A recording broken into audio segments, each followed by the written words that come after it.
네, 문재인 정부가 창업 벤처 투자 시장을 활성화하겠다고 밝혔습니다. 최근 IT 산업의 호황으로 인해서 벤처 중소기업 성장이 탄력을 받을 걸로 전망되는데요. 그런데 스타트업 기업들이 기술 유출로 인해서 제대로 성장하기 전에 성장통도 겪고 있습니다. 어떤 얘기인지 대한변리사회 김종선 이사와 얘기해 보겠습니다. 네, 안녕하십니까?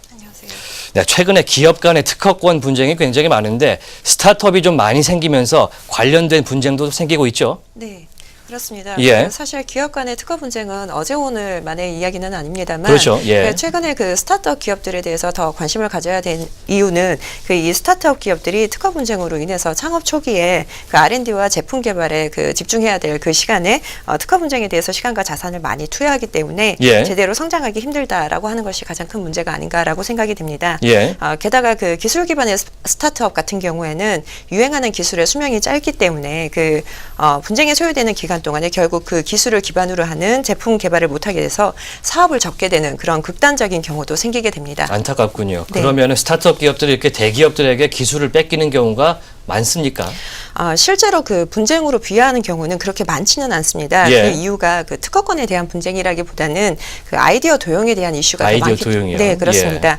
그 대체로 그 스타트업 기업들은 기술력이나 어떤 아이디어를 바탕으로 해서 그 창업을 하고 있기 때문에 예. 초기 자본이 부족한 것이 사실인데요. 그렇겠죠. 예. 네, 그래서 기업들이 보유하고 있는 기술이나 그 아이디어를 가지고 공동 개발이나 어떤 그 투자를 유치하기 위해서 적극적으로 미팅을 한다라거나 그 보유 기술을 소개하는 사업 설명회를 많이 가지는데요. 예. 이 과정에서 그 핵심 아이디어가 유출이 되는 경우가 비일비재하다라고 사례가 합니다. 있습니까?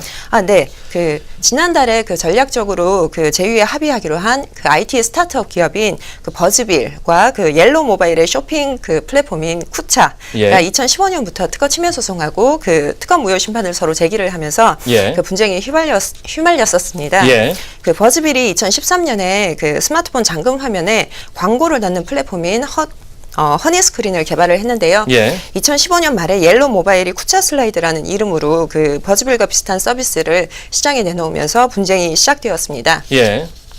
그 버즈빌에서는 옐로우 모바일의 쿠차 슬라이드가 그 버즈빌의 허니 스크린에 대한 특허권 침해라는 주장을 했고요. 예. 그 옐로우 모바일은 버즈빌의 특허가 무효라고 주장을 하면서 이제 분쟁을 시작했는데 특허 무효 심판에서는 버즈빌이 일단 승소를 했고요. 그러나 이제 계속 불복을 하고 있는 상태이고요. 예. 버즈빌에서 제기한 특허 침해 소송에 대해서는 검찰에서는 그 증거 불충분으로 사건을 기각했습니다. 예, 그렇군요.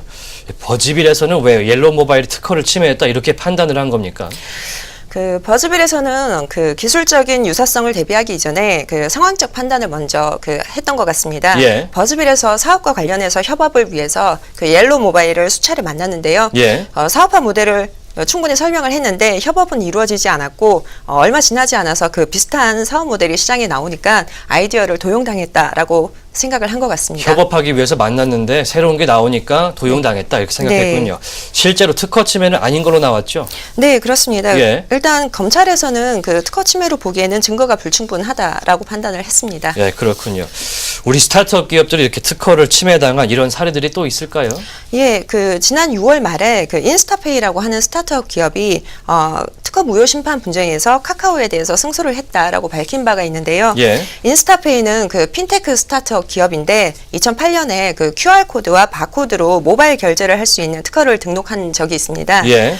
이 인스타페이가 한전과 카카오를 상대로 해서 특허 침해 소송을 제기하니까 카카오에서 인스타페이 특허가 무효다라는 주장을 하면서 무효 심판을 제기를 했고 특허 심판원에서는 이 특허가 유효하다라고 판단을 했는데요. 예. 카카오에서는 이에 불복해서 얼마 전에 그 특허법원에 소송을 제기를 했습니다. 네, 그렇군요. 그러면 우리 스타트업 기업들이 앞으로 이런 특허 분쟁, 소송에 휘말리지 않으려면 네. 스타트업을 할 때는 어떤 것을 조심해야 될까요? 좀 충분하게 설명을 해주시죠. 네.